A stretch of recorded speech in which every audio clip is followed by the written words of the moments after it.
Okay, Adi, riddle me this. How did Rome go from a scrappy little city to ruling half the world, but then almost tear itself apart from the inside? Wasn't it supposed to get stronger as it grew? That's the big irony, Anu. Rome was unstoppable on the outside, conquering new lands, building empires. But inside, it was basically in meltdown. Let me drop you into the year 63 BCE. It's wild. Debt crisis, political corruption, bribery everywhere, and power-hungry elites fighting for control. Sound familiar? Seriously? That sounds like the news today. But what made that year so explosive for Rome? Well, imagine the world's biggest superpower. But its leaders are all out for themselves. You've got this rising star, Julius Caesar, hustling his way to the top with a mix of charm, family name, and, honestly, a lot of bribes.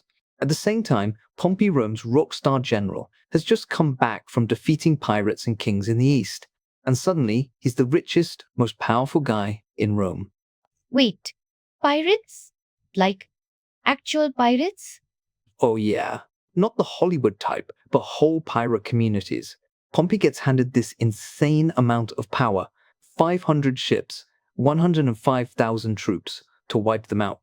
He does it in 3 months, then puts the former pirates into farming rehab.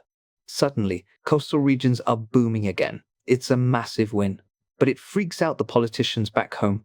They're worried, if one guy has this much power, what's stopping him from taking over everything?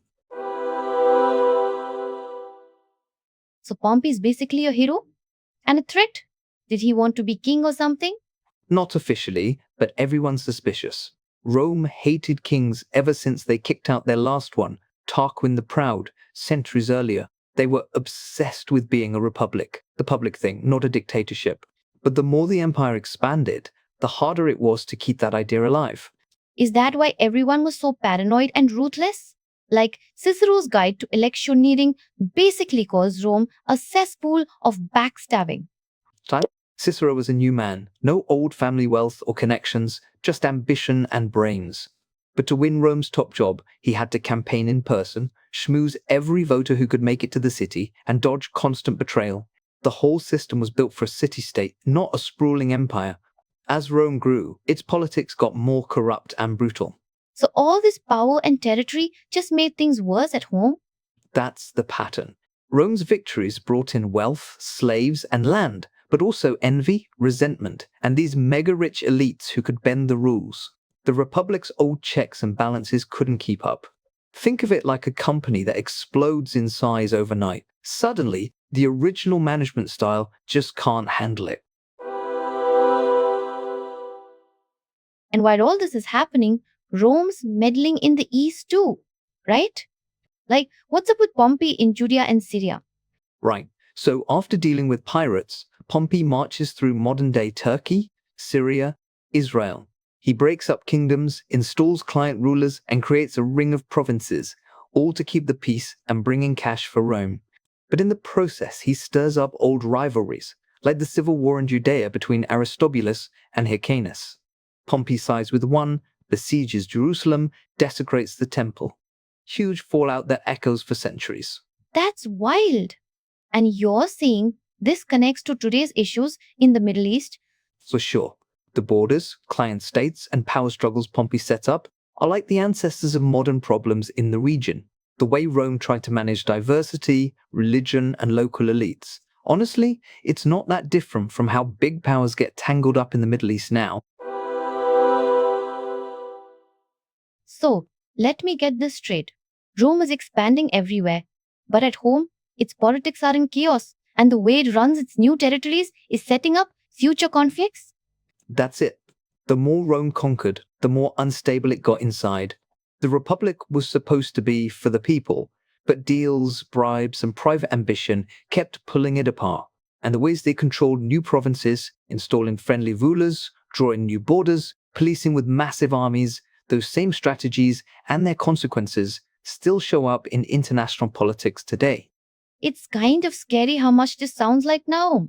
Powerful countries, messy interventions, rising inequality, politics driven by money and ego. Are we just repeating the Roman script? The details change, but the basic pattern, It keeps coming back.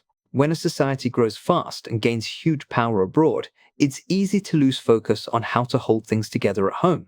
The Romans show us that you can't run a world empire with a city-state mindset or without fixing your own house first.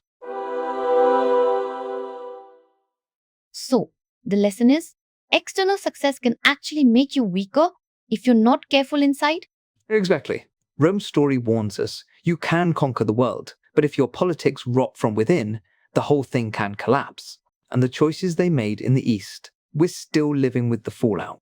That's why these ancient power struggles aren't just dusty history. They're a mirror for how we handle power, expansion, and division today. Wow. Next time I read about some global crisis or political meltdown, I'll remember Rome wasn't built in a day, and it sure didn't fall in one either. True, empires rise and fall, but the forces behind them, they stick around. Knowing Rome's story helps us see the warning signs and maybe do better this time around. That's it for today's episode on Fun Learn Talks, where stories from business, technology, and history keep your curiosity alive. If you enjoyed the journey, make sure to follow, rate, or share it with a fellow curious mind. And hey, we'd love to hear from you. Drop a comment or connect with us online. I'm Anu, and I'll catch you next time, right here on Fun Learn Talks. Until then, keep learning, keep wondering.